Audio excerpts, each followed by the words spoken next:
શરીર જેનું સ્વસ્થ હશે, શરીર જેનું તંદુરસ્ત હશે, એને દુનિયાના લેરા છે. એક જણો આપઘાત કરવા જતો હતો ને, એટલે બાપુ રસ્તા મળી ગયા. સાધુ શું કરે એ હું તમને કહું. બમ બાપુ જેવા મહાપુરુષ.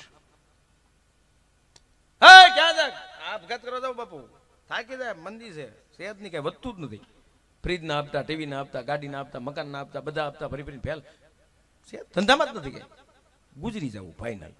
બાપુ કે જા ક્યાં આપઘાત કરવા જાવ છું? ક્યાં? તો બસ કુવામાં પડી જાવ, કાં તાર પકડી લો. બાપુ કે પાછો તો વળી, પણ અહીં સુધી તો આય મારો ભાઈ, તું ઘાયે ઘા ભાગ્યો, એમ આપઘાત કરવા મળતો તો જા, ખાલી ચાપાણી કરતો હતા. નહીં બાપુ કે આજ તમે આડા ન ફરતા હોય જવું છે, બસ ગોબો ઉપાડી લેવો છે.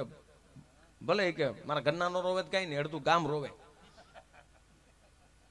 બાપુ કે શાંતિ રાખ, શું મંદી મંદી શું કરે, હું તકલીફ છે? કે બાપુ પૈસા નથી આવતા, ધંધો જ નથી. ધંધો નથી કે નહીં? હાવ બેકારી તો હાવ બેકારી, દુનિયામાં કઈ છે જ નહીં. બાપુ કીધું તારો એક હાથ આપી દે 5 લાખ આપું. કે બાપુ ઈ કેમ બને, તમે વાતો કરો કે હાથ કાપીને આપી થોડા દેવાય? તો કાંઈ કાપી દે ને 15 લાખ આપું. કે બાપુ ઈ કેમ બને? પગ એક આપી દે, 20 લાખનું ઘરાક છે. ઈ બાપુ કેમ બને? કે કરોડ રૂપિયાની કાયા ખડકીને બેઠો ને ધંધે લગાડી દે, લુખા હું આટા મારે લોનો લઈ લઈ. હા, કરોડની કાયા ખડકીને બેઠો ને પાછો મંદીનો દીકરો થાય. હે, કમાવું હોય એને ક્યાં તાણ છે સાહેબ? આવી બધી વાતો કોણ કરે? જો આવા બધા પ્રોગ્રામ થતા હોય ને, તો ઘણા બહારથી આવે છે ને અનુમાન કરે છે પ્રોગ્રામ આયોજન બધું વ્યવસ્થિત છે, 2 નંબર વાળા ફાળો આપ્યો છે લે, પણ તો 3 નંબરના તમે આપો, આનાથી વિશેષ કરીએ આપણે. નહીં સાહેબ, કોઈ પણ નંબર ના હોય, 1 નંબર ના હોય, 2 નંબર ના હોય, 3 નંબર ના હોય. વાત એટલી છે, ધર્મના નામ ઉપર અત્યારે આ દેશમાં ધર્મના નામ ઉપર સનાતન ધર્મ માટે થઈ, બેન બેટી માટે થઈ, આ દેશની ગાયો માટે થઈ અને હજારોએ બલિદાનો આપી દીધા છે. અત્યારે માથા આપી દેવાની વાત નથી, કેવલ ને કેવલ આવું કે સત્સંગ અને ધર્મનું જ્યારે સનાતન ધર્મને ટકાવવા માટે થઈને મંદિરો બનતા હોય ને, ત્યારે દેવાની વાત આવે ત્યારે અમે સ્ટેજ પરથી એમ જ કહીએ, બાપા પૈસા આપો, ઈ 10મો ભાગ આપો. બાકી શું આ દેશમાં આપી દીધું છે યાર?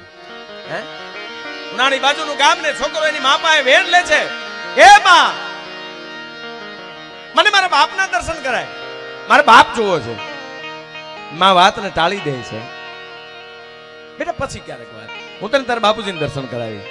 વળી પાછો છોકરો કે માં તું વારંવાર મારી વાતને ટાળી દે છે, હું તને ક્યારનો કહું છું મારે મારા બાપને મળવું છે, મારા બાપને બતાવ, મારો બાપ ક્યાં છે?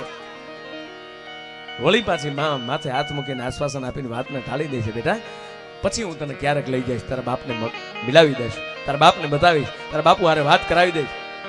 સમય જતા છોકરો મોટો થઈ જાય ત્યારે એમ બોલ્યો કે હે માં, હું છેલ્લી વાર કહું છું મારે મારા બાપને જોવો છે, મારા બાપને મળવું છે, મને કહેતો ખરી મારો બાપ છે ક્યાં?